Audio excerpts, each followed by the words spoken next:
Hello guys, ഇന്ന് നമ്മൾ ഉണ്ടാക്കാൻ പോകുന്നത് പൊട്ടറ്റോ ബട്ടർ റെസിപ്പിയാണ്.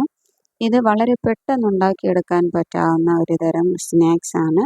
ഇത് നമുക്ക് വൈകുന്നേരം ചായയുടെ കൂടെ കഴിക്കാൻ പറ്റാവുന്ന ഒരു നല്ലൊരു സ്നാക്സ് ആണ്.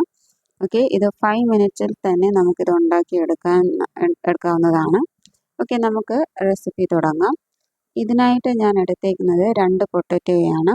ഇതിനെ കഷണങ്ങളാക്കി മുറിച്ച് കുക്കറിലാക്കി അതിനെ നല്ലവണ്ണം വേവിച്ചതിന് ശേഷം അതിൻ്റെ തൊലി കളഞ്ഞിട്ട് ഇതുപോലെ നമുക്ക് സ്മാഷ് ചെയ്തെടുക്കാം.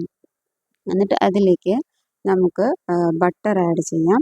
എന്നിട്ട് നല്ലവണ്ണം ബട്ടറും ഉരുളക്കിഴങ്ങും നല്ലവണ്ണം മിക്സ് ആവുന്നത് വരെ, രണ്ടും ചേരുന്നത് വരെ നമുക്ക് അതിനൊന്ന് നല്ലവണ്ണം കുഴച്ചെടുക്കാം. ഓക്കെ, ഉരുളക്കിഴങ്ങിൻ്റെ ഒരു കട്ടയും അതിൽ പാടില്ല. നല്ലോണം സ്മാഷ് ചെയ്ത് രണ്ടും മിക്സാക്കി എടുക്കാം.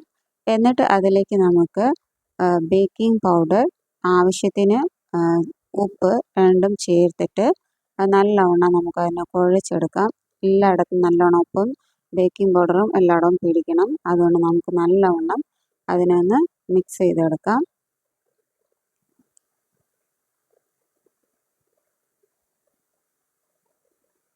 ഇതിന് ഒത്തിരി ഇൻഗ്രീഡിയൻസ് ഒന്നും വേണ്ട.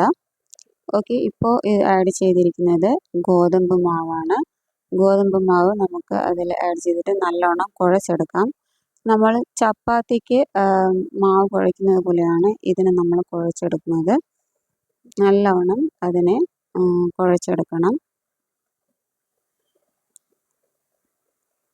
ഇത് കഴിക്കുമ്പോൾ നല്ല ടേസ്റ്റിയാണ് കേട്ടോ. ഇത് തീർച്ചയായിട്ടും നിങ്ങളും ട്രൈ ചെയ്യുക.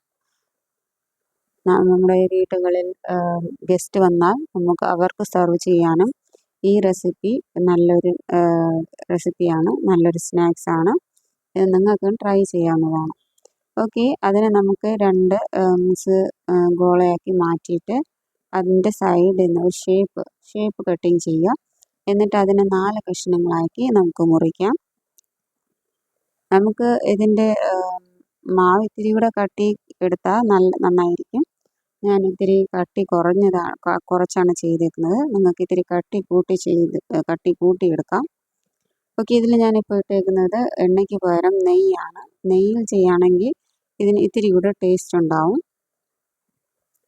ഓക്കെ, 4 കഷ്ണങ്ങളാക്കി മുറിച്ച് മാറ്റിയിട്ട് അതിനെ പാനിലേക്ക് നമുക്ക് ഫ്രൈ ചെയ്യാനായിട്ട് വച്ചേക്കാം.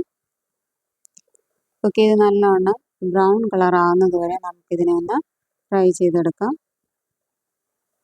ഇതിൽ കൂടുതൽ എണ്ണയുടെ ആവശ്യമില്ല. കുറച്ച് നെയ്യ് ഒഴിച്ചിട്ട് നമുക്കിതിനെ നല്ലവണ്ണം പൊരിച്ചെടുക്കാവുന്നതാണ്. ഓക്കെ, ഇവിടെ നമ്മുടെ സ്നാക്സ് റെഡി ആയിട്ടുണ്ട്. ഇത് നമുക്കൊരു പ്ലേറ്റിലേക്ക് സെർവ് ചെയ്യാം.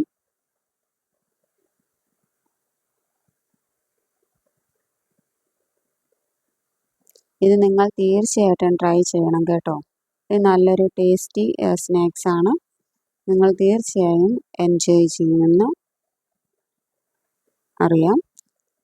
ആദ്യമായി ചാനൽ കാണുകയാണെങ്കിൽ സബ്സ്ക്രൈബ് ചെയ്യാൻ മറക്കരുത്.